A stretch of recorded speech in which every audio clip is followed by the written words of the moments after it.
জি sir, শোনা যাচ্ছে। ওই হঠাৎ করে ইউনিভার্সিটিতে আসতে হয়েছে তো, কারণ আমাদের ডিপার্টমেন্টে কোনোভাবে কানেক্টেড হতে পারছিলাম না। পরে ফলে এসে কানেক্টেড হয়েছি।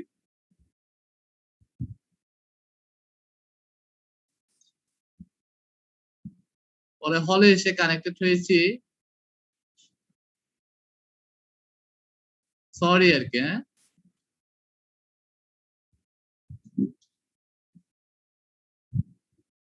কিন্তু আমার আমার কথা কি স্পষ্ট শোনা যায়?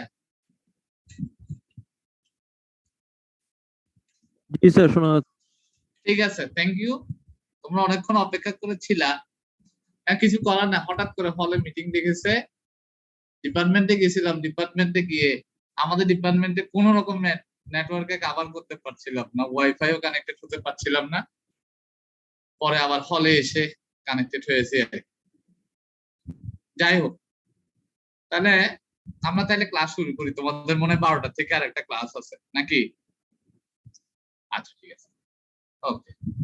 তাহলে দেখো, আমরা গত ক্লাসে পড়েছিলাম কি, ইকুয়েশন অফ মোশন, তাই তো?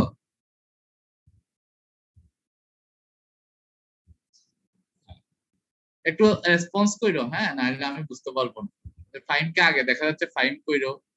তারপরে এখানে নওশিনকে দেখা যাচ্ছে, তারপর কাবেরীকে দেখা যাচ্ছে।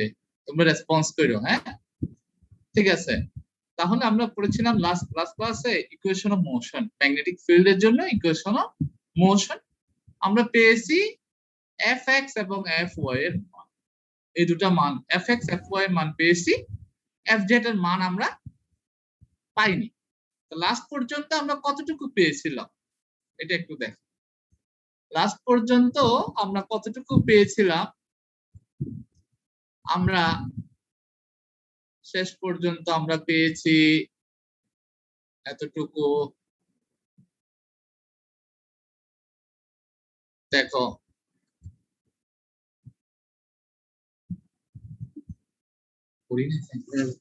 করবো না, এই এই জিনিসটা আমরা পেয়েছিলাম লাস্টে। দেখছো কিনা, সবাইকে দেখতে পাচ্ছ? ওকে, দেখো এফ এক্স এবং এফ ও এর ভ্যালুটা আমরা এই এই দুটো ভ্যালু আমরা পেয়েছি। পরীক্ষা যদি আসে, যে কোনো পরীক্ষায় যদি বলে যে এফ অফ মানে ইকুয়েশন অফ মোশন লেখো, তাহলে আমাদের এইটুকু করলেই আমাদের হয়ে যাবে, 5 নাম্বারের জন্য আসতে পারে। ঠিক আছে, এখন মনে করো আমাদের আরেকটা প্রবলেম হচ্ছে কি, আরেকটা প্রবলেম হইলো তোমার ট্রাজেক্টরি বের করা, মানে কোথায় কোথায় ইলেকট্রনটা অবস্থান করছে, ম্যাগনেটিক ফিল্ডের ডিরেকশনটা তখন কি রকম হবে। আমার কথা কি বুঝতে পারছো? ট্রাজেক্টরি বের করা তোমাদের আরেকটা পড়া। তো ট্রাজেক্টরি কিন্তু তোমাদের আজীবন বের করতে হবে। যে কোনো জায়গায় যখন তুমি পিএইচডি করতে যাবা, তুমি যদি পিএইচডি যে কারো রিসার্চ, অনেক রিসার্চ আছে, তোমরা যদি ইন্টারন্যাশনাল যে কোনো রিসার্চ যদি দেখো, তাহলে তোমরা দেখতে পাবে যে ট্রাজেক্টরি বের করাটা একটা ইম্পর্টেন্ট পার্ট। মানে যে কোনো মুহূর্তে তুমি একটা ফিল্ডের পরিপ্রেক্ষিতে আরেকটা ফিল্ডের অবস্থানটা কি রকম, এটা হচ্ছে ট্রাজেক্টরি। তো ট্রাজেক্টরিতে কার ভ্যালু থাকবে বলো তো দেখি ফাহিম? ট্রাজেক্টরিতে কার ভ্যালু থাকতে পারে? এফ এক্স ই এক্স এগুলোর ভ্যালু থাকবে নাকি অন্য কিছু ভ্যালু থাকবে বলো তো?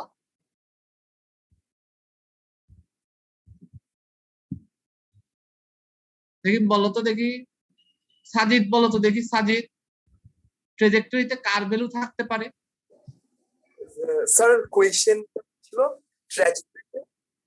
ট্রাজেক্টরিতে কারদের ভ্যালু থাকতে পারে, মানে ট্রাজেক্টরি মানে আমি কি বের করতে যাচ্ছি? ও আচ্ছা, ট্র্যাজেক্টরি এটা হচ্ছে মানে টাইমের ভ্যালু থাকবে, আর যে বডির ট্র্যাজেক্টরি ওর উপর যে ফোর্সটা কাজ করছে ওটার ভ্যালু থাকার কথা, আর হচ্ছে ভেলোসিটির ভ্যালু থাকার কথা। বলে তুমি যেটা বলেছো সেটা হচ্ছে ইকুয়েশন অফ মোশন। ওয়াই তোমরা দুটো জিনিসকে এক করছো কেন? তুমি যেটা বলেছো এটা হচ্ছে ইকুয়েশন অফ মোশন, এফ এর ভ্যালু থাকা, টি এর ভ্যালু থাকা, ভেলোসিটির ভ্যালু থাকা, এ এর ভ্যালু থাকা, এগুলো হচ্ছে ইকুয়েশন অফ মোশনের কথাবার্তা। আচ্ছা স্যার, তাহলে এক্স আর ওয়াই এক্সিস এর ডিসটেন্সটা শুধুমাত্র এক্স এবং ওয়াই অর্থাৎ কোঅর্ডিনেটেড, অর্থাৎ একটা নির্দিষ্ট সময়ে তার এক্স এর ভ্যালু কত, ওয়াই এর ভ্যালু কত, এটাই হচ্ছে ট্র্যাজেক্টরি, মনে থাকবে। জি স্যার। তুমি একটা কিছুর গতিপথ অঙ্কন করছো, হুম। সেটা তোমাকে বললো যে সকাল 7টায় একটা ট্রেন চট্টগ্রাম স্টেশন ছেড়ে গিয়েছে, 11টার সময় সে কোথায় আছে? তুমি বললা আখাউড়া স্টেশনে আছে। তাহলে দেখো, আখাউড়া স্টেশনে তুমি ভেলোসিটি চিন্তা করো নাই, মোমেন্টাম চিন্তা করো নাই, তুমি কি চিন্তা করেছো? অবস্থানটা Distance টা। চিন্তা করেছো। তাহলে একটা নির্দিষ্ট সময়ে একটা বস্তু কোন জায়গায় আছে, এখন আখাউড়া স্টেশনে আছে, সেটা কোন দিকে? সেটা কি ঢাকা থেকে চট্টগ্রামের দিকে না চট্টগ্রাম থেকে ঢাকার দিকে? তাহলে সেটা হচ্ছে ওয়াই এর ভ্যালু। আমার কথা কি বুঝতে পেরেছো? Yes sir. এই, তাহলে আমরা আজকে ট্রেজেক্টরি বের করব কোন ইকুয়েশনটা থেকে? ওই f ইকুয়ালস টু m এ আমরা যে ইকুয়েশনটা প্রমাণ করেছি কত ক্লাসে, সেই ইকুয়েশনটা থেকে। তাহলে দেখো, আমাদের গত ক্লাসের যে লাস্ট অংশটা, এটা সবাই খাতা কলম নাও, গত ক্লাসের যে লাস্ট অংশটা সেটা এইটা লিখো। এই দুটা ইকুয়েশন সবাই খাতার মধ্যে লিখে ফেলো। f of x equals to qex plus q by bz এবং f of y equals to minus q dx bz। এই দুটা ইকুয়েশন সবাই খাতায় লেখ। আর f of z মানে কত? দেখি একটা মেয়ে বলো তো দেখি f of z মানে কত? দেখি কাবেরী বলো তো দেখি f of z মানে কত বাবা?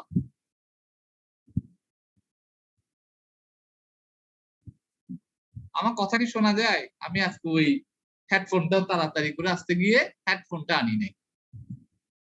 f of z মানে কত?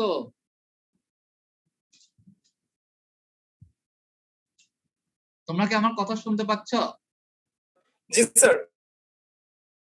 এখন কেউ তো উত্তর দিচ্ছে না, কাবেরী তো উত্তর দিচ্ছে না, দেখি ও তো শুনছে কিনা। দেখি মৌমিতা বলো তো দেখি f of z এর ভ্যালুটা কত?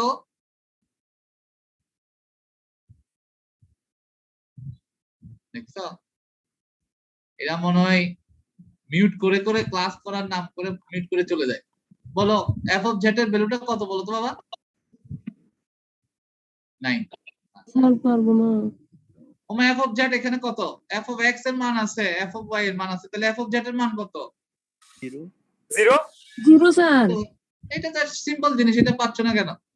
Sorry sir. f of z মানে হচ্ছে 0। তাহলে এখন এই তিনটা ইকুয়েশন লেখো। f of x equals to qx qex plus qvy bz, f of y equals to minus qvx bz এবং f of z equals to 0। লিখো, সবাই খাতার মধ্যে লিখো।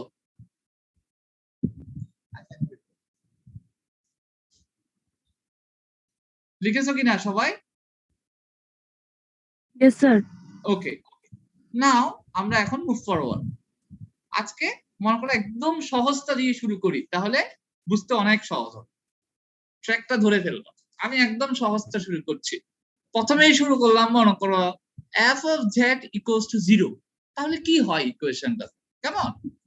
সবাই লিখো,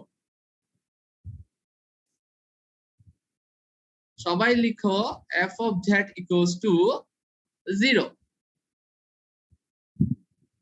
আসো, f of z equals to 0। ওকে, তাহলে এখন এই যে ইকুয়েশনটা f equals to কি আমরা কি জানি বলো? ইলেকট্রনের গতিপথ আমি বের করতে চাচ্ছি। তাহলে ইলেকট্রনের কি ভর আছে কি নেই বলো, রেসপন্স করো। কিরা, ইলেকট্রনের ভর আছে? আছে স্যার। তাহলে আমরা এখানে কি লিখতে পারি বলো তো বাবা? m a f equals to m, এটা তো লিখতে হবে। তাহলে a এর জায়গায় আমরা কি লিখবো বলো? dt লিখবো না d স্কয়ার লিখবো বলো?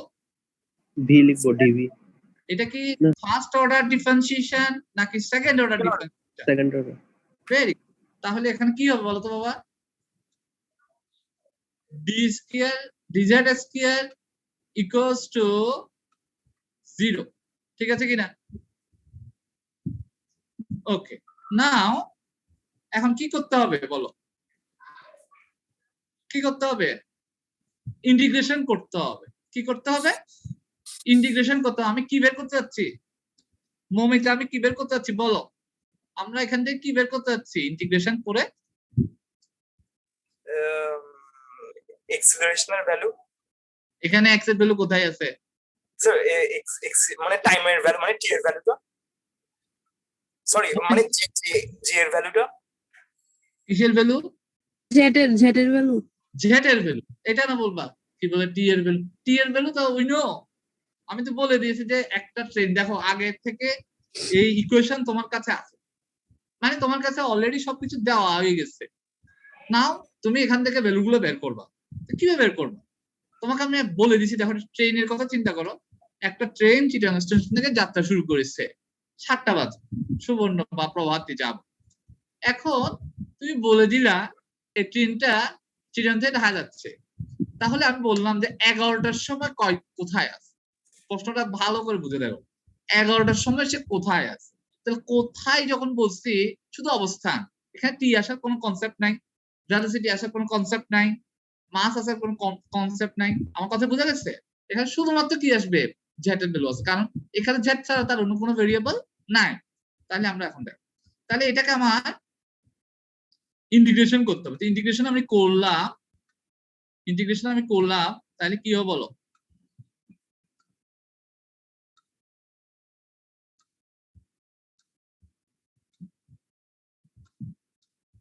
জিরো কে ইন্টিগ্রেশন করলে কত হয় মজার কোশ্চেন বলো জিরো কে ইন্টিগ্রেশন করলে কত হবে সি হবে হ্যাঁ সি কনস্ট্যান্ট আসবে একটা ওটা তো টোটাল ইন্টিগ্রেশন কিন্তু জিরো কে ইন্টিগ্রেশন করলেও জিরো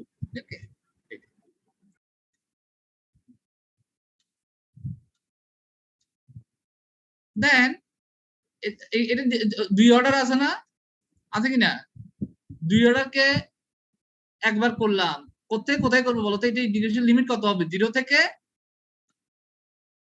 কত টি তাহলে এটাকে ইন্টিগ্রেশন করলে কত হবে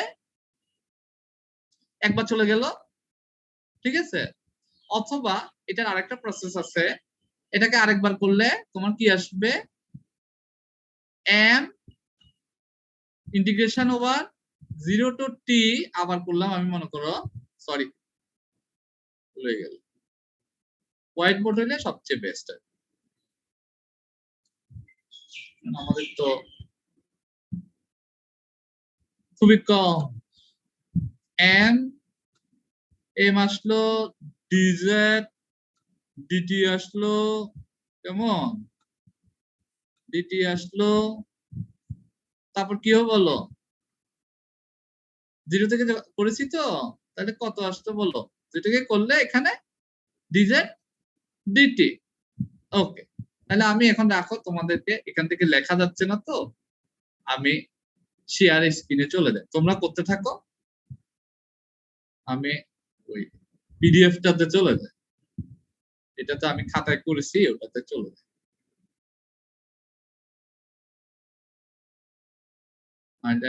এটাতে লিখতে পাচ্ছি না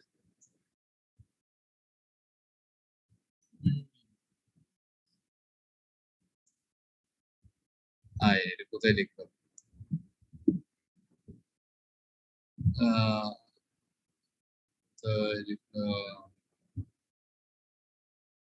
এটা চ্যাপ্টার 5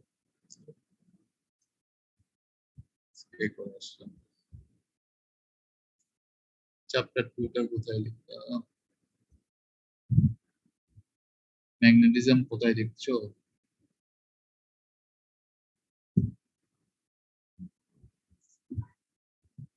এখনই লিখে আসছি তো এখানে আমি তো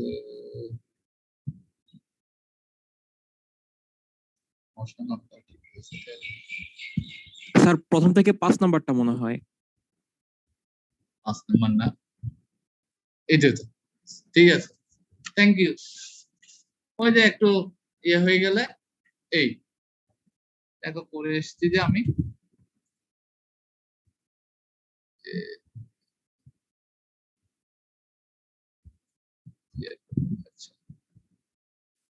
ওকে,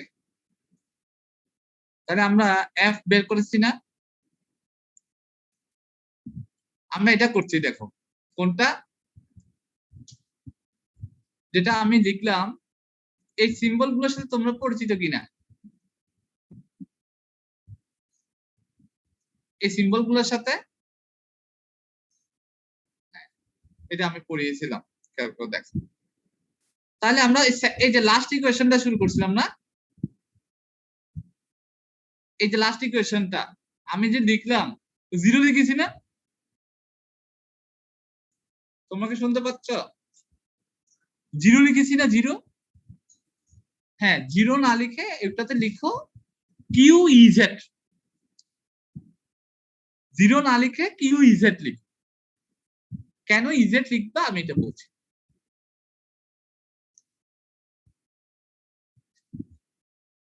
মানে আমি আজকে যেখান থেকে শুরু করেছি, যে জায়গাটা লিখেছি, বুঝছো, এই জায়গায় এই জায়গাটা লিখেছি, এই জায়গায় কিউ ইজেড, ওটা জিরো না লিখে কি লিখবা? কিউ ইজেড লিখবা। কেন বলছি আমি, ওইখানে এফ অফ মানে জেড, এফ অফ জেড যখন আমি কম্পেয়ার করেছি উভয় সাইডে, সেখানে কিন্তু কোনো মান ছিল না, মানে তার মানটা শূন্য। এখন দেখো উপপাদ্যে আমরা এখন তো ট্র্যাজেক্টরি বের করতে যাচ্ছি। উপপাদ্যের একটা নিয়ম হচ্ছে যে, তোমরা ছোটবেলা থেকে অনেক আমরা সবাই পড়েছি যে এটা সমান হলে এটা স্বীকার্য, মানে সত্য। এখন আমাদের প্রথমে কি ধরে নিতে হয়? আমাদের ধরে নিতে হয় যে দে আর নট ইকুয়াল। আমার কথা কি বুঝতে পারছো কিনা? জি স্যার। আমাদের ফার্স্টে ধরে নিতে হয় যে দে আর নট ইকুয়াল। তা আমরা কিন্তু লাস্টে কিন্তু শেষ পর্যন্ত গিয়ে বলি দে আর ইকুয়াল আর কি। সো এখানেও আমরা মনে করছি, এখানে আমরা পাচ্ছি কি যে এফ অক্ষ, মানে এফটা ফোর্সটা যখন জেড অক্ষ বরাবর থাকে, তখন আর তার কি থাকে না, তার আর কোনো ভ্যালু থাকে না। তাহলে আমরা ইকুয়েশন অফ মোশনে সেই মানটা জিরো। এখন যেহেতু এটা ফিল্ড, কি electric field, magnetic field, so আমরা সরাসরি তাকে জিরো বলতে পারবো। আবেশ, ফিল্ডের কিন্তু একটা ইন্ডাকশন বা আবেশ থাকে। এই জিনিসটার সাথে সবাই পরিচিত কিনা? জি স্যার। মনে করো কালার টিভি চলছে, তুমি তার পাশ দিয়ে হেঁটে যাচ্ছ, তোমার হাতের লোমগুলো অটোমেটিক দেখবা যে একটা মানে কি একটা আবেশ অনুভূত করবে, একটা শক্তি অনুভব করবে। এই যে একটা শক্তি অনুভব করলো, ঠিক আছে, এই যে শক্তিটা সে অনুভব করলো, সেটা কোত্থেকে করলো? সেটা কোনো কিছু ছিল না, ওখানে কোনো অস্তিত্ব ছিল না, কিন্তু আরেকটা কেরিয়ার পাওয়ার সাথে সাথে তাদের মধ্যে আবেশীয় প্রক্রিয়ায় তাদের মধ্যে একটা কি অনুভূত হয়েছে? একটা বল অনুভূত হয়েছে। আমার কথা কি বুঝতে পারছো?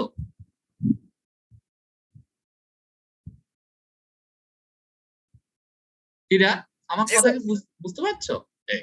তার মানে বলটা এখানে একটা ইন্ডাকশন আছে। তো আমরা পেলাম যে আসলে ইকুয়েশন অফ মোশনটা একদম মানে কাটছাট কথাবার্তা, মানে ক্লাসিক্যাল মেকানিক্স হচ্ছে একদমই কাটছাট কথাবার্তা, মানে আছে অথবা নাই, মনে রাখবা সেটা। ক্লাসিক্যাল মেকানিক্স হচ্ছে আইদার আছে অথবা নাই, ফোর্স আছে অথবা নাই, কিন্তু নাই তার মধ্যে আবার একটু একটু অনুভব করা যায়, এই জিনিস কিন্তু ক্লাসিক্যাল মেকানিক্স ব্যাখ্যা করতে পারে না। সেই জায়গায় হচ্ছে কোয়ান্টাম মেকানিক্স বা সেমি ক্লাসিক্যাল মেকানিক্স, যাকে আমরা বলি স্ট্যাটিস্টিক্যাল মেকানিক্স। তো ফিল্ড ব্যাপারটা সরাসরি কিন্তু ফোর্স না, আমার কথা বোঝার চেষ্টা করো। ফিল্ড ব্যাপারটা সরাসরি কোনো ফোর্স নয়। আমার কথা কি বুঝতে পারছো? মানে তোমার একটা জিনিসের প্রতি, মনে করো কোন একটা জিনিস তোমার ভাল লাগে, মনে করো তোমার একটা জিনিস ভাল লাগে আর একটা জিনিস ভাল লাগে না, একদম কাটশিট কথাবার্তা, ইট ইজ ক্লাসিক্যাল মেকানিক্স। কিন্তু তুমি মনে করো তুমি কখনো কাচ্চি খাও না, ঠিক আছে, কাচ্চি খাওয়ার তোমার মানে খুব মানে তুমি মাটনই পছন্দ করো। এখন তুমি বন্ধুদের সাথে সুলতানস ডাইনে বসলা, ওখানে তো কাচ্চি ছাড়া কোনো আইটেম নাই। এখন কি করবা, সবাই খাচ্ছে, তুমি 2-4 টুকরা খেয়ে ফেলতে পারো। আমার কথা কি বুঝতে পারছো ব্যাপারটা? জি স্যার। এই জিনিসটাই হচ্ছে ফিল্ডের অংশ। ফিল্ড কিন্তু তোমার ক্লাসিক্যাল মেকানিক্স পুরোপুরি ভাবে ব্যাখ্যা করতে পারে না। তো সেই জন্য আমি যে ইকুয়েশনটা লিখতে গিয়েও আটকাই গেলাম কেন, কারণ আমি কিন্তু ক্লাসিক্যালি আগায় গেছিলাম, ইকুয়েশন মোশন দিয়ে আগায় গেছিলাম, কিন্তু আসলে এটা তো ফিল্ড, এটা তো electric field, either magnetic field. ঝ্যাডকে কখনোই ম্যাগনেটিক ফিল্ড থাকতে পারবে না, কারণ আমি তাকে বলে দিয়েছি যে বিজেড ইকুয়ালস টু বি, বলে দিয়েছি। সেখানে সে এমনিতেই আছে, তার ফিল্ড দিয়ে ব্যাখ্যা করার, ফোর্স দিয়ে ব্যাখ্যা করার কোনো দরকার নাই। কিন্তু ইলেকট্রিক ফিল্ডের কোনো ফোর্স থাকলেও থাকতে পারে। আমার কথা বোঝার চেষ্টা করো, ইলেকট্রিক ফিল্ডের কোনো ফোর্স থাকলেও থাকতে পারে। তো সেই জন্য আমরা এখানে কিউ ইজেড লিখেছি। আমার কথা বুঝতে পেরেছো? এরপর দেখো M D square Z D Z square equals to Q E Z লিখেছি কিনা? এখন খাতায় লিখেছো কিনা?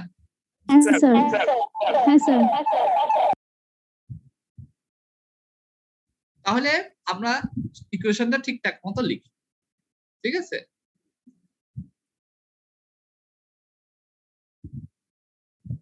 এই জায়গাটাতে আমি ভুল লিখেছি, ঠিক আছে, আমি ক্লাসিক্যালি লিখে ফেলেছিলাম, সেজন্য একটু ভুল হয়েছে। এখানে লিখো কিউ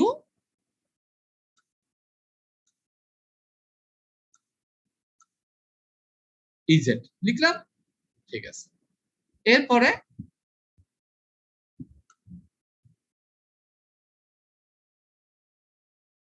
এখানেও লিখো কিউ ইজেড। ওকে, নেক্সট কি করতে হবে দেখো, এই জায়গাটায় তখন একটু চেঞ্জ হবে। এই জিনিসটা তোমরা হয়তো ডিফারেনশিয়াল ইকুয়েশন এখনো পড়োনি মনে হয়, সো এখানে একটু সমস্যা হবে। দেখো সেকেন্ড অর্ডার ডিফারেনশিয়াল ইকুয়েশন মনে রাখবা সবসময়, বড় ক্লাসে গেলে বা কোনো একটা অলিম্পিয়াডে গেলে। দেখো তুমি অ্যাপ্লাইড কেমিস্ট্রিতে পড়ো, এখন তোমার তো অ্যাপ্লাইড কেমিস্ট্রি অলিম্পিয়াড নাই, তোমার তো কেমিস্ট্রি অলিম্পিয়াডে যাইতে হবে। অলিম্পিয়াডের প্রশ্নগুলো কিন্তু ইন জেনারেল কোশ্চেন, সব ম্যাথমেটিক্যাল ফিজিক্যাল এই ধরনের কোশ্চেন, এখানে কিন্তু ইন জেনারেল কোশ্চেন। নাও প্রশ্ন আসলো যে second order differential equation solve করার সবচেয়ে ইজি টেকনিক কোনটা, কি বলবা, জানো কিনা? Yes or no? অনিম জানো?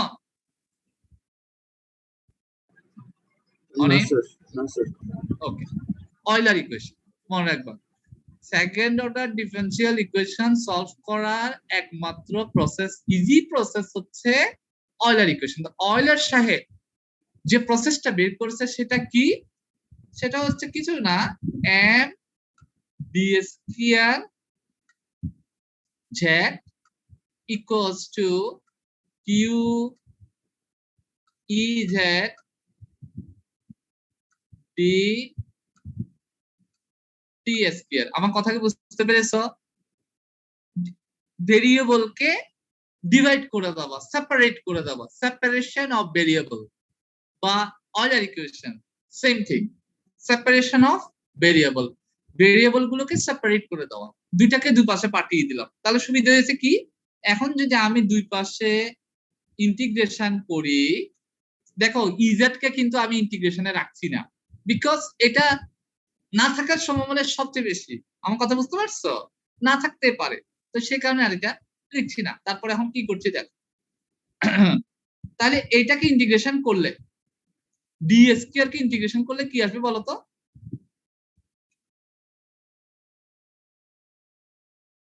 ডি স্কয়ার কে ইন্টিগ্রেশন করলে কি আসবে? DZ sir. শুধু ডিজেড চলে আসবে। ভেরি গুড, শুধু ডিজেড চলে আসবে। ওকে, দেখ বুঝে বুঝে করো। আর ডি টি স্কয়ার কে ইন্টিগ্রেশন করলে টি। Very good. যেহেতু ইন্টিগ্রেশন করেছি উইদাউট উইদাউট লিমিট বলতে পারো বা উইথ লিমিটও করতে পারো, সেম আসবে। এখানে লিখবা 0 থেকে z, এখানে লিখবা 0 থেকে t। আমার কথা কি বুঝতে পেরেছো? তুমি যদি লিমিট দিয়ে করো আর কিছু করার দরকার নাই। আমি ওই খাতায় যখন করেছিলাম তখন লিমিট দিয়ে করিনি, তখন আমি কনস্ট্যান্ট এনে করেছি। তো তুমি কনস্ট্যান্ট দিয়েও করতে পারো অথবা লিমিট দিয়েও করতে পারো। আমার মনে হয় যেহেতু তোমাদের তো এখানে বেশি নাম্বার থাকবে, তোমাদের প্রশ্ন হয় 15 নাম্বারের, তাই তো? 15 নাম্বার, আমাদের মধ্যে 20 নাম্বারের কোশ্চেন হয়। So you have to technical, okay? তাহলে এখন তুমি এখানে 0 to z দিলে, 0 to t দিলে তোমার আর কোনো সমস্যা নাই। তো পরীক্ষা তোমরা তোমাদের খাতায় লিখে ফেলো, এখানে লিখে দাও 0 থেকে z, এখানে লিখে দাও 0 থেকে t।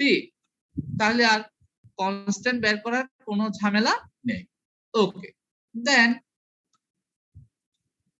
এটাকে যদি আবার ইন্টিগ্রেশন করি, আমার কথা বুঝতে পারছো? এখানে কিন্তু ডিটি হবে, আমি ভুল লিখছি, একটু ঠিক করে লিখো কেমন? এখানে আসলে ইয়া দিয়ে লেখা যায়, এখানে ডিটি হবে, বুঝতে পেরেছো? খাতায় কিন্তু ঠিকঠাক মতো লিখবা।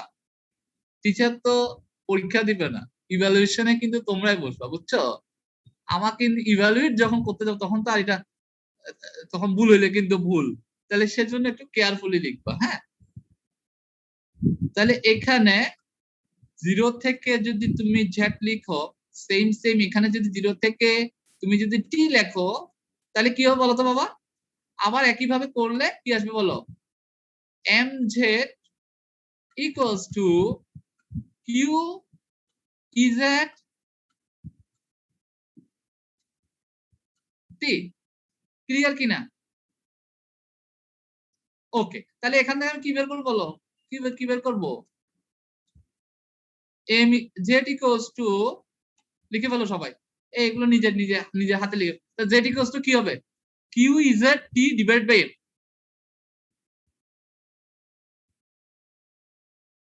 মমিতা লিখেছো? Yes, sir. ওকে, আরো কয়েকজনকে জিজ্ঞেস করি, অনেককে একদম নিচের জনকে জিজ্ঞেস করি। নুসাইবা লিখেছো? রোল নাম্বার 18 লিখেছো কি না?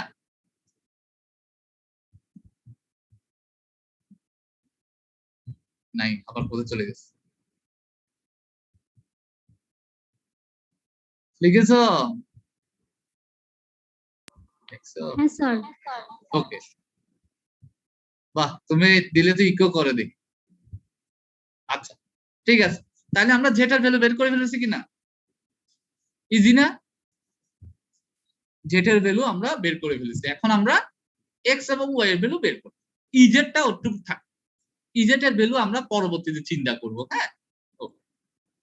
তাহলে এটা আমাদের গেল, এটা আমাদের ফার্স্ট পার্ট। এখন আসো আমরা আসি সেকেন্ড পার্টে। সেকেন্ড পার্টে এসে আমরা দেখতে পাচ্ছি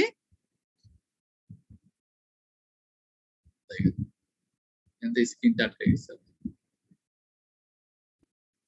আসলে নেট ভালো না তো। তাহলে আমরা বের করে ফেলেছি নাকি? বের করে ফেলেছি।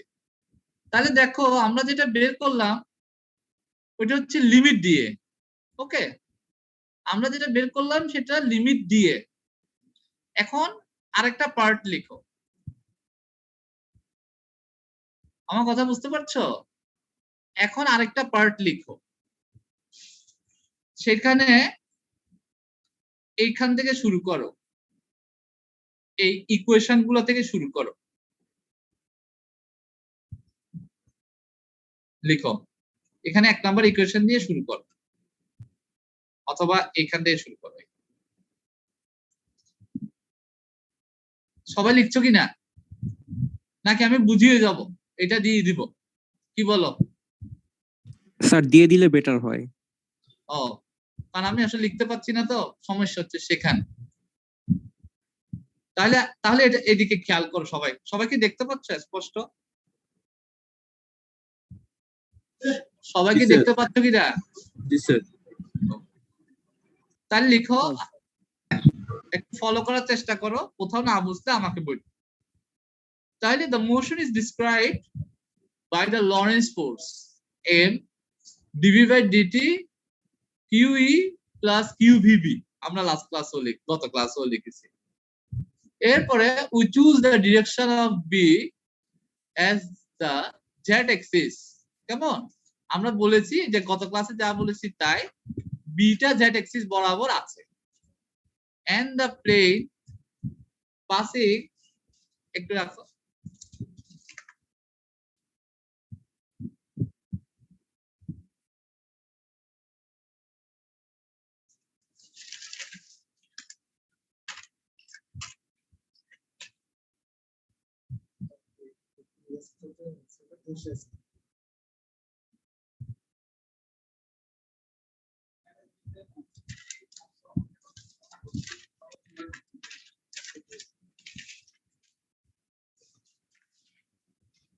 তাহলে m dv by dt এর জায়গায় আমি যদি x অক্ষ বরাবর লিখে, এগুলো কিন্তু গত ক্লাসে আমি ব্যাখ্যা করেছি, ঠিক আছে? ওই যেখানে v আছে by লিখছি, সেটাকে আমি লিখেছি y ডট, আর যেখানে m a fx লিখেছিলাম, আমার কথা কি বুঝতে পেরেছো কাবেরী? আবার কথা কি বুঝতে পারছো? হ্যাঁ স্যার। তাহলে দেখো যেখানে fx লিখছিলাম সেটা হচ্ছে mx ডাবল ডট। fx এর সাথে তুমি ওই পাশে কম্পেয়ার করে একটা ভ্যালু পেয়েছো না, সেটা হচ্ছে q vy। তো vy এর জায়গায় লিখেছি y ডট, মানে কি dy বাই dt, তাহলে vy। আর bz ছিল, তো bz কে আমরা ধরে নিলাম b, bz মানে b। এরপরে my ডাবল ডট,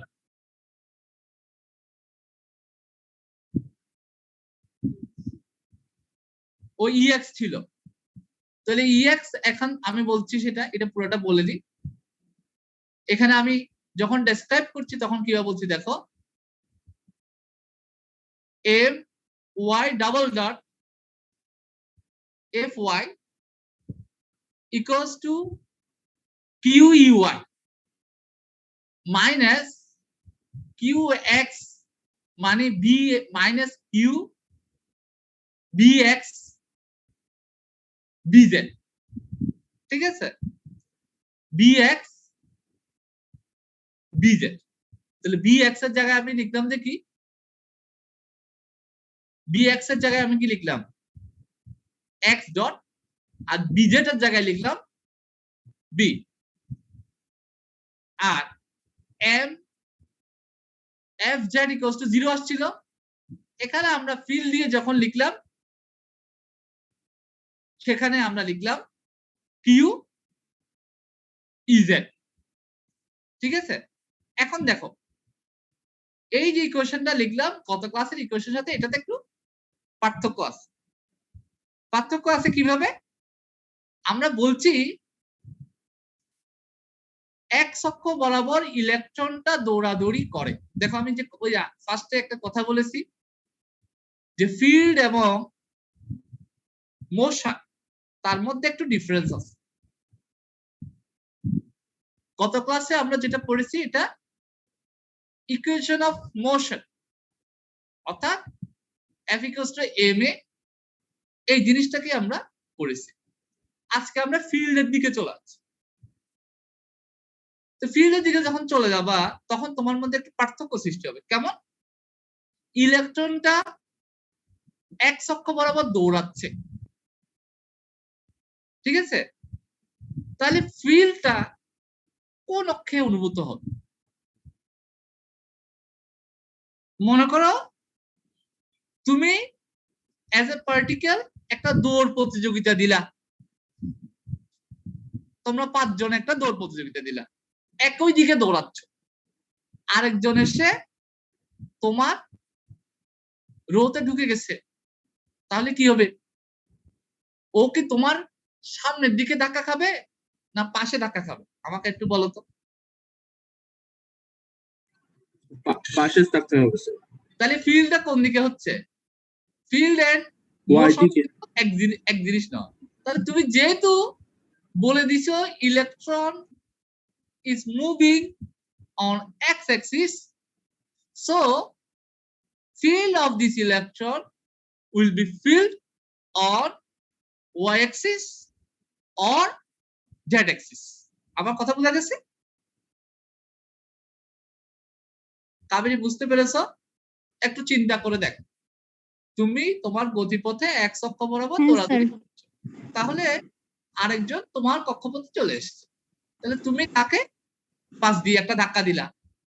এখন যদি তুমি চার্জিত পার্টিকেল হও, উপরে যদি একটা চার্জিত পার্টিকেল আসে, তাহলে তুমি তাকে রিপালশন করে উপরের দিকে ধাক্কা দিবা, পাশে ধাক্কা দিবা, উপর দিকে ধাক্কা দিবা। কিন্তু তোমার পথে আসলে তখন কিন্তু সে অ্যাক্সিলারেট হবে, সে কিন্তু ধাক্কা খাবে না। আমার কথা কি বুঝতে পারছো? তোমার সামনাসামনি আরেকজন আসলে তুমি তাকে ধাক্কা দিয়ে তাকে সামনের দিকে আগায় নিবা, তুমি কিন্তু পেছনে পড়ে যাবা। আমার কথা কি বোঝা গেছে? দুটা বল দৌড়াচ্ছে, একই ব্যাগে দৌড়াতে থাকলে দুইজন পাশাপাশি জোড়া লেগে দৌড়াবে। একজনের গতি যদি আরেকজনের গতি চাইতে বেশি হয়, তাহলে পেছনের জন সামনের জনকে জোরে ধাক্কা দিবে। এরকম না ব্যাপারটা? সেটা সে কারণে ফিল্ডের ব্যাপারে যখন আসছি, তখন দেখো ফিল্ড ইকুয়েশনে সেম গত ক্লাসে যা করেছি একদম সেম, শুধু বিজেড এর মানটা বি, ঠিক আছে? বিএক্স বিওয়াই এর কোনো মান নেই, ইএক্স এর কোনো মান নেই। তাহলে ইএক্স এর যদি কোনো মান না থাকে, তাহলে ওই ইকুয়েশনটাতে কি হবে? ইএক্স এর ভ্যালুটা 0 হয়ে যাবে। আর সেকেন্ড ইকুয়েশনে কোনো ইউআই ছিল না, যেহেতু ইএক্স এর মান নেই, তাহলে ইউআই ইজেড এর ফিল্ড ইকুয়েশনের মান থাকবে। সো ইউআই এর মান আছে, আর F of Z equals to 0 ছিল। এখানে এফ অফ জেড এর একটা কিউ ইজেড ভ্যালু থাকবে। আমার কথা কি বুঝতে পেরেছো? মানে কিভাবে ইকুয়েশন অফ মোশন থেকে আমি ফিল্ডের ইকুয়েশনে চলে যাচ্ছি, বুঝতে পেরেছো কিনা? একটু একটু হজবরল লাগবে, কিন্তু সেম জাস্ট একটু চিন্তা করে নিবা, কেমন?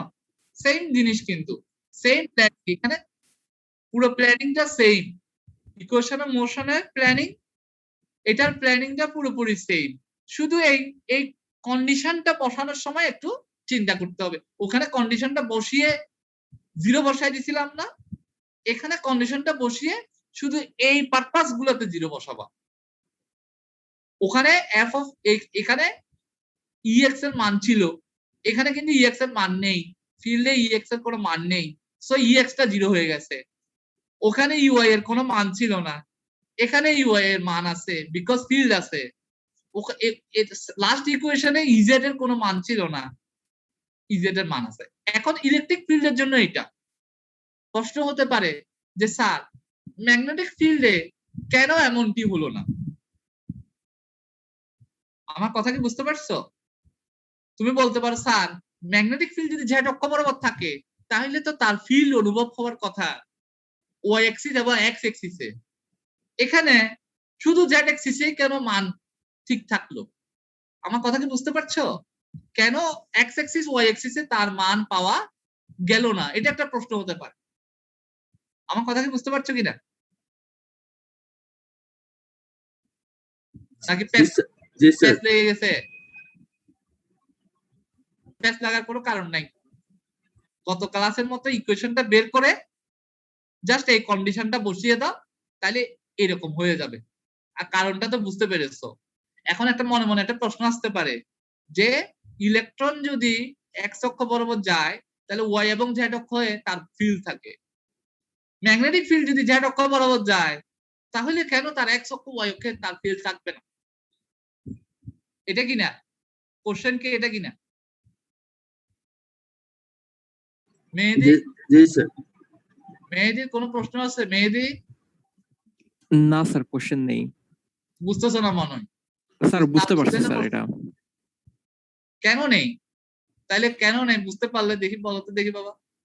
ম্যাগনেটিক প্রথম- ফিল্ডে কেন ফিল্ডটা শুধু জেড অক্ষে আছে, সে যাচ্ছেও জেড অক্ষে, তার ফিল্ডটাও জেড অক্ষে, অন্য অক্ষে কেন তার ফিল্ড নাই বলো তো দেখি বাবা। স্যার আরেকবার বলবেন একটু কোশ্চেনটা? ম্যাগনেটিক ফিল্ডটা জেড অক্ষ বরাবর কাজ করছে, সেজন্য বিজেড এর মানটাই শুধু বি হয়েছে, বিএক্স বিওয়াই এর মান বি হতে পারেনি, ঠিক আছে? এখন প্রশ্ন হলো কেন? স্যার ইলেকট্রনটা এক্স আর ওয়াই অক্ষ বরাবর ম্যাগনেটিক ফিল্ড ফিল করবে না এই কারণে? ইলেকট্রনের ফিল্ড, ইলেকট্রন তো চার্জ পার্টিকেল, আমার কথা বুঝতে পেরেছো? ইলেকট্রন মানেই হচ্ছে electricity, electron is a charge particle. এখন যদি ইলেকট্রন না হয়ে যদি প্রোটনও দৌড়াইতো, সেখান থেকেও কারেন্ট সৃষ্টি হতো। যে কোনো চার্জ পার্টিকেল দৌড়াইলেই ইলেকট্রিসিটি প্রডিউস হবে। এটা যদি আলফা পার্টিকেলও দৌড়ায় তাহলে সেখান থেকে কি হবে? ইলেকট্রিসিটি প্রডিউস হবে। তুমি যদি বলো যে flow of electron is equal electricity, এটা কিন্তু অনেকটাই ভুল কথা। যে কোনো চার্জ পার্টিকেল যদি রান করাও তাহলেই কিন্তু কি হবে? সেখান থেকে ইলেকট্রিসিটি প্রডিউস হওয়ার সম্ভাবনা আছে। সো এখানে ম্যাগনেটিক ফিল্ড কিন্তু চার্জ পার্টিকেলের উপর নির্ভর করে না, ম্যাগনেটিক ফিল্ড নির্ভর করে নিউক্লিয়ার স্পিনের উপর, ইলেকট্রনিক স্পিনের উপর, not electronic flow. So magnetic ফিল্ডটা যেই পথে আসে শুধু সেই পথেই তার মানগুলো থাকবে, অন্য পথে তার কোনো মান থাকার কোনো সম্ভাবনা নেই। আমার কথা কি ক্লিয়ার? আমার কথা কি বুঝতে পেরেছো? Yes sir. ম্যাগনেটিক ফিল্ডটা একটা সাবস্টিটিউট অফ ইলেকট্রিসিটি, যেখানে কারেন্ট আছে সেখানে ম্যাগনেটিক ফিল্ড আছে, মনে রাখবা সবসময়। যেখানে ভেরিয়েশন অফ কারেন্ট থাকবে সেখানে ম্যাগনেটিক ফিল্ড থাকবে। তো সো ইলেকট্রনের পরিবর্তনের কারণে হয়তো ইলেকট্রিক ফিল্ডটা যেদিকে যাচ্ছে সেদিকে না হয়ে এক্স অক্ষ ওয়াই অক্ষ বরাবর হচ্ছে, কিন্তু ম্যাগনেটিক ফিল্ডটা যে পথে আছে শুধু সেই পথেই থাকবে, অন্যদিকে থাকতে পারবে না, বিকজ তারা সব সময় 90 ডিগ্রিতে থাকে। ইলেকট্রন, ইলেকট্রিসিটি, ইলেকট্রিক ফিল্ড এবং ম্যাগনেটিক ফিল্ড এরা কিন্তু আদায় কাজ কলায় সম্পর্ক, কেউ কখনো একই দিকে থাকে না। দুইজন যদি একদিকে থাকে মানে এক্স অক্ষ এখানে দেখতে পাচ্ছ যে জেড অক্ষ বরাবর ইলেকট্রন দৌড়ানোর কারণে, জেড অক্ষ বরাবর এক্স অক্ষ বরাবর ইলেকট্রন দৌড়ানোর কারণে ওয়াই অক্ষ এবং জেড অক্ষ নিয়ে নিয়েছে। ফলে ম্যাগনেটিক ফিল্ড যে অক্ষে দৌড়াচ্ছে শুধু সেই অক্ষেই থাকবে, অন্য দিকে তার কোনো প্রভাব অনুভূত হবে না। যদিও বা এক্স অক্ষটা খালি আছে, কিন্তু এক্স অক্ষে ইলেকট্রন দৌড়াদৌড়ি করছে, সেদিকে ম্যাগনেটিক ফিল্ড কোনো রকমের প্রভাব খাটাবে না। আর দেখো জেড অক্ষে যে ইজেড লিখেছি, আমরা একদম লাস্টের দিকে দেখবো যেহেতু ম্যাগনেটিক ফিল্ডের মানটা জেড অক্ষে অনেক বেশি প্রভাব পড়ে, সো জেড অক্ষে এর মানটা আলটিমেটলি 0 হয়ে যায়। আমার কথা কি বুঝতে পেরেছো কিনা?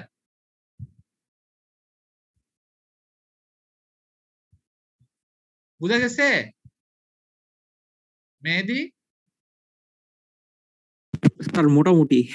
আচ্ছা, নিজেরা একটু একটু চিন্তা ভাবনা, বাসায় একটু চিন্তা ভাবনা করে গত ক্লাসের মতো ইকুয়েশনটা লিখে এই কন্ডিশনটা বসাবা, বসিয়ে দেখবা যে এই আমার সেকেন্ড ইকুয়েশনটা আসছে কিনা। কেমন?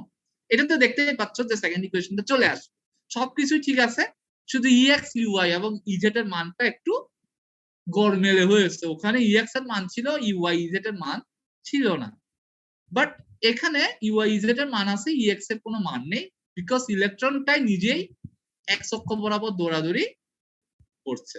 আমার কথা ক্লিয়ার? এরপরে কন্ডিশনটা বসালাম, বসানোর পরে এখন আমরা কি করছি? ইন্টিগ্রেশন করছি। ওইখানে আমরা লিমিট দিয়ে ইকুয়েশন অফ মোশন দিয়ে জেড অক্ষের মান বের করেছি, কিন্তু ফিল্ডে তুমি লিমিট দিয়ে যদি করতে চাও তাহলে একটু সামান্য ভুল হবে। ভুলটা কি আমি দেখিয়ে দিচ্ছি, দেখো এখানে সেম করলা, সবকিছু করলা, করে দেখো কি পেয়েছি। ইন্টিগ্রেশন করছি কিভাবে? যখন লিমিট দিয়ে করছো তখন আমি এটা একটু ক্রাইটেরিয়াটা একটু দেখিয়ে দিই।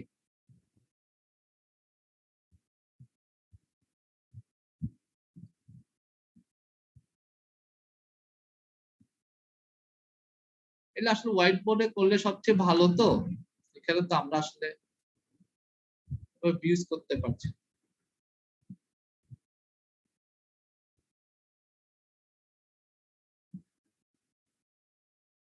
এখন আমরা ফিল দিয়ে সেটা বের করার চেষ্টা করছি। কেমন? দেখো, তাহলে ইকুয়েশনটা সবাই একটু লেখার চেষ্টা করো, তাহলে বুঝতে পারবে। M Z double dot equals to Q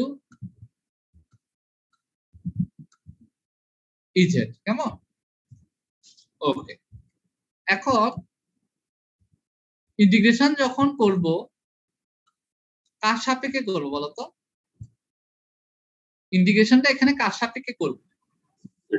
পরিবর্তনশীল রাশি হচ্ছে টি টি। সাপেক্ষে। হ্যাঁ, টি। তাহলে M Z dot equals to Q EZ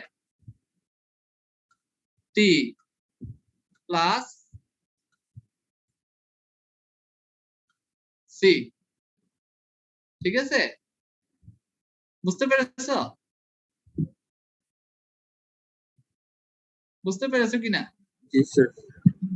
এখানে ডাবল ডট আছে, তো ইন্টিগ্রেশন করে হয়ে গেল কি? ডাবল ডট কে ইন্টিগ্রেশন করে কি হলো?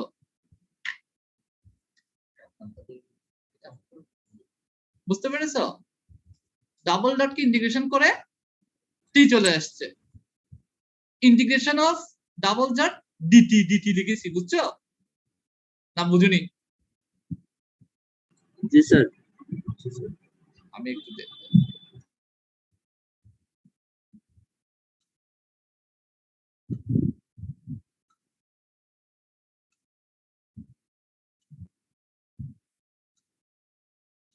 এই জিনিসটা করতে পারি কিনা উভয় সাইডে?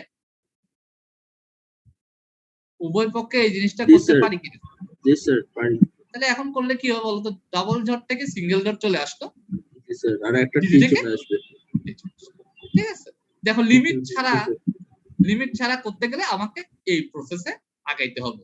মানে এখানে ওই যে আমি বললাম ডিফারেন্সিয়াল ইকুয়েশনে দুটো টেকনিক ক্লাসিক্যালি, ওটা দেখবা ক্লাসিক্যালি যে Euler equation of separation of variable, এই জিনিস কিন্তু এটাতে খাচ্ছে না।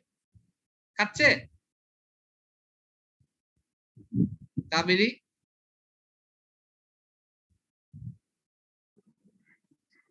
এখানে সেপারেশন অফ ভেরিয়েবলটা খাচ্ছে না। হ্যাঁ স্যার। এখানে আমরা কি করেছি? এটাকে আমরা বলি ইউবি মেথড।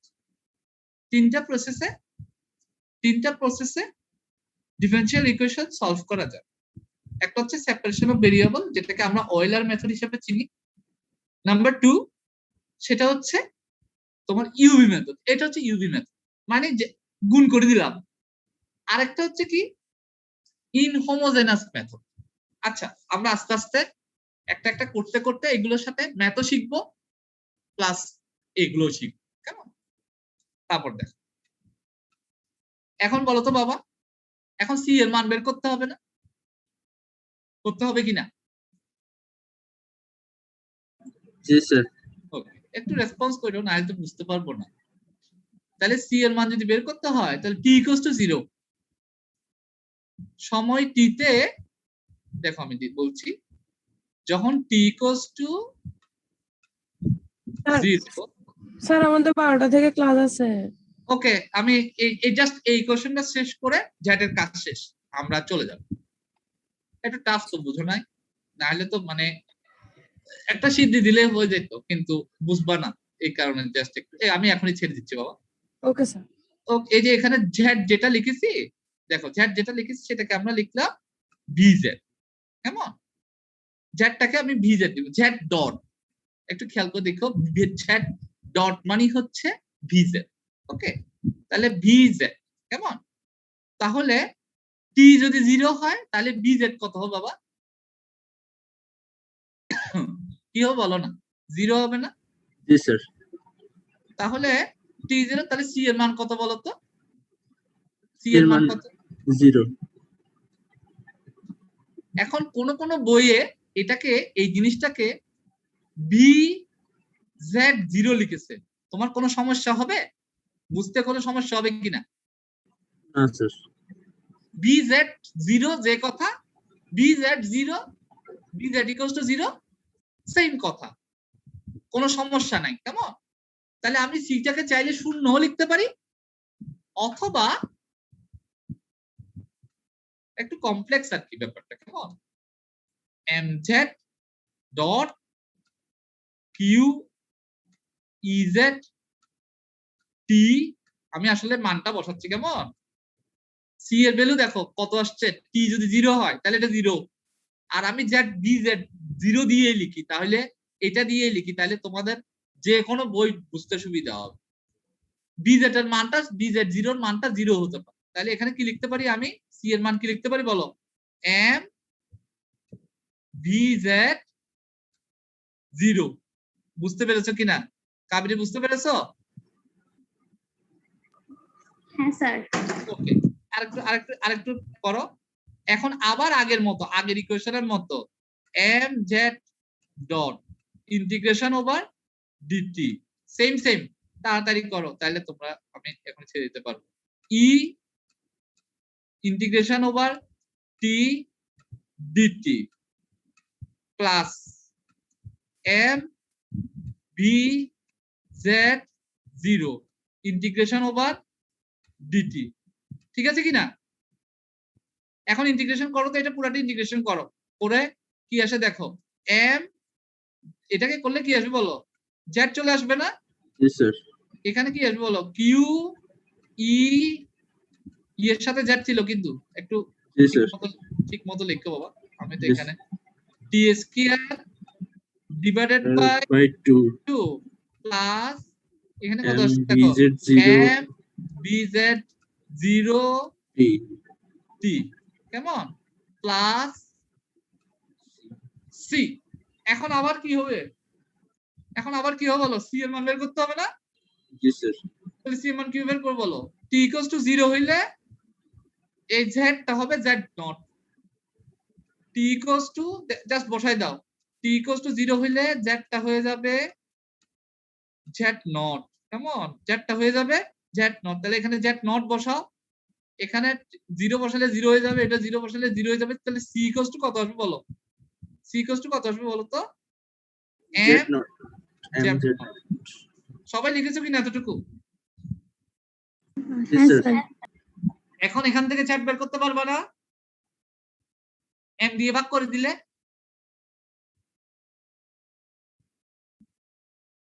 এম দিয়ে যদি সবটাকে ভাগ করে দাও, তাহলে চ্যাট বের করতে পারবা না?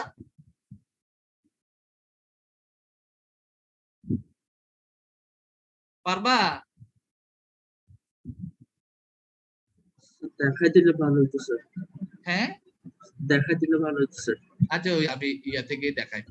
এই দেখো এটা আসবে কিনা, এই যে এটা আসবে কিনা দেখো। এই যে লাস্ট ইকুয়েশনটা দেখো, এই যে এম দিয়ে ভাগ করে দিছি তো, তাহলে যে জ্যাট নোট আছে না, এগুলোকে আমরা নেগলেক্ট করে ফেলতে পারি। তাহলে এই জাস্ট এইরকম, এই যে এম দিয়ে ভাগ করে দিয়েছি আর কিছু না, এই যে এম দিয়ে ভাগ করে দিয়েছি, দেখছো? এম জেড আসছে তো, এম দিয়ে ভাগ করে দিয়েছি, তাহলে দেখো এম এম কাটা গেল, এম জেড নট চলে আসলো। এই z nought Z equals to 0 বললে এটা বাদ দিয়ে দেওয়া যায়। কেমন?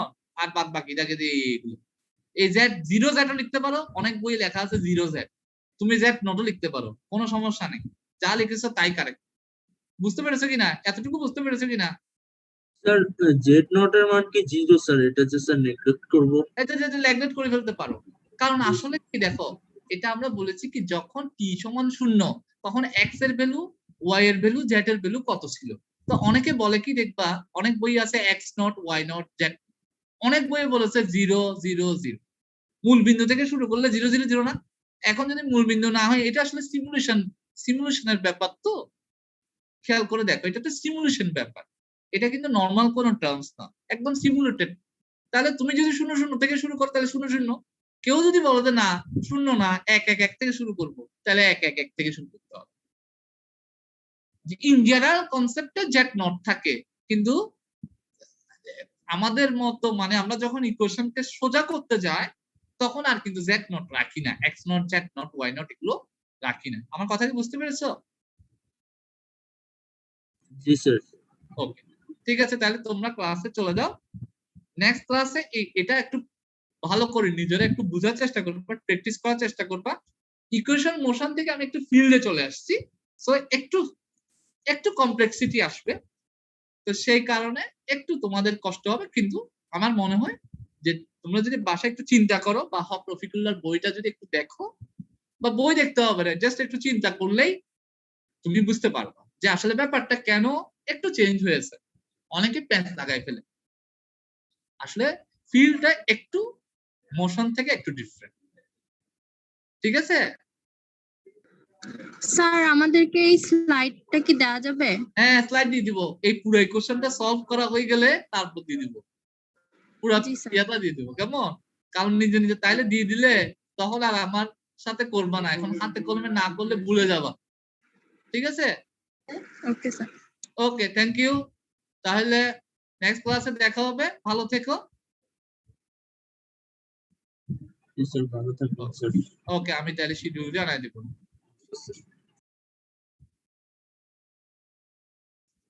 Sounds